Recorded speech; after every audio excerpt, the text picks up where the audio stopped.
Now, the attack on communities, especially in the Northeast, continues to raise major concerns in the minds of everyone.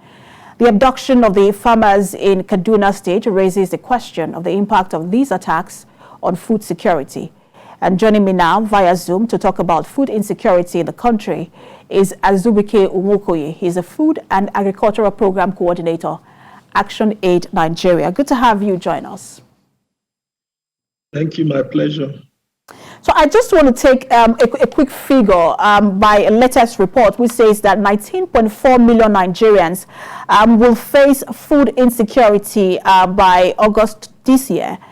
These are alarming figures, but we also understand that food insecurity is a global problem now, looking at the Russia-Ukraine crisis. But in Nigeria, what exactly are the factors contributing to this problem? Okay.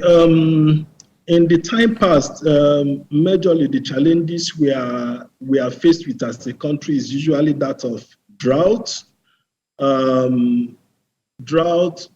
flood, and post-harvest losses. Post-harvest losses alone is estimated to be about 3.5 trillion naira annually as a country in Nigeria. With the figure you just mentioned, by the time you add all these crises, that figure will be way, way higher than what it is. That very figure is a figure that was an analysis that covers about 21 states and the Federal Capital Territory. So it means that we are faced with more problem than we can imagine. But let's talk about the issues here, because you have talked about drought. We know that there is severe weather conditions across the world, from flooding to drought and thunderstorms and all. But we also have the issue of preservation in the country. Isn't that a problem too? Because most times we focus on food production without necessarily talking about the issue of how to preserve our food produce, and then we have a lot of wastages as well. Yes, so I said also that Nigeria faces, currently, we lose about 3.5 trillion naira annually from post-harvest losses.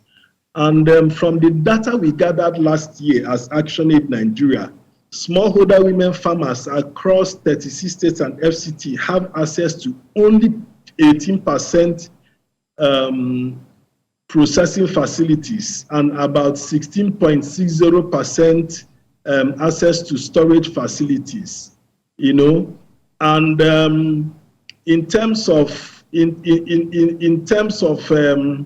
looking at this whole issue, those culminate. So by the time you are now adding the issue of banditry, kidnapping, insurgency, you will see that those figures that is estimated is more than that. So when you have close to about 22 states facing acute food insecurity and nutrition, then you have to conclude why most times you see the prices of food items in the market skyrocketing, and it is not, the inflation is not gradually, but moving at a high rate.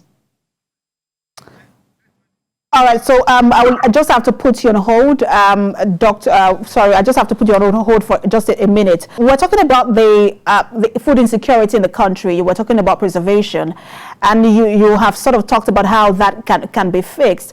But it is a big issue when you look at the fact that most countries are not exporting anymore. For example, India just became one of the latest countries to say, look, they are no longer going to be exporting wheat because they need food sufficiency as well in their country. So how do we incorporate this into our national planning, food sufficiency? Okay.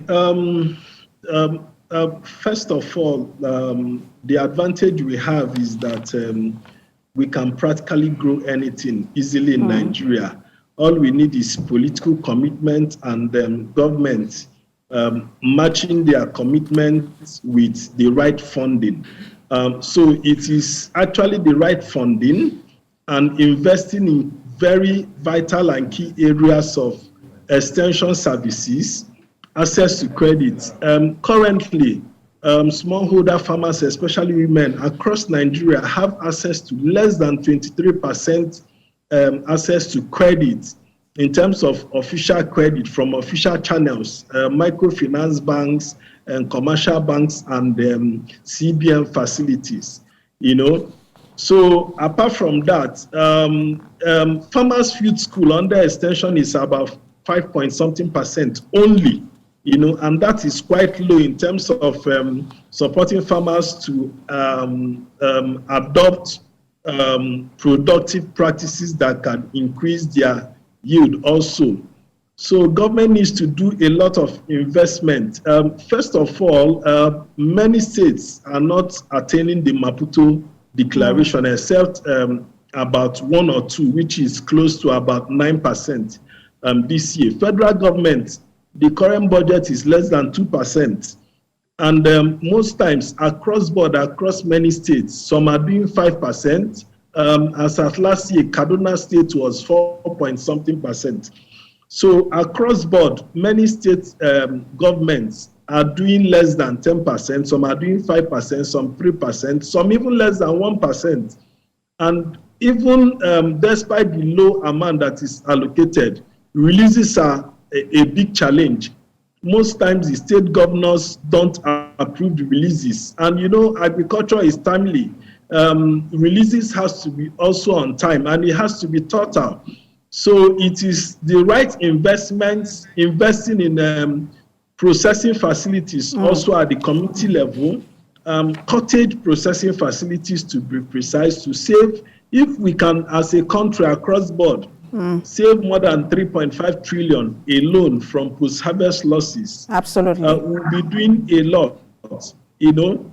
Then government needs to increase I guess that is the agro rangers. And I guess that's the biggest takeaway here, the issue of post-harvest losses. And I hope that something is done concerning that, just so that we can mitigate the effect of food insecurity. Thank you so much for talking to us. Azubike Nwokoye, the Food and Agricultural Program Coordinator, ActionAid Nigeria.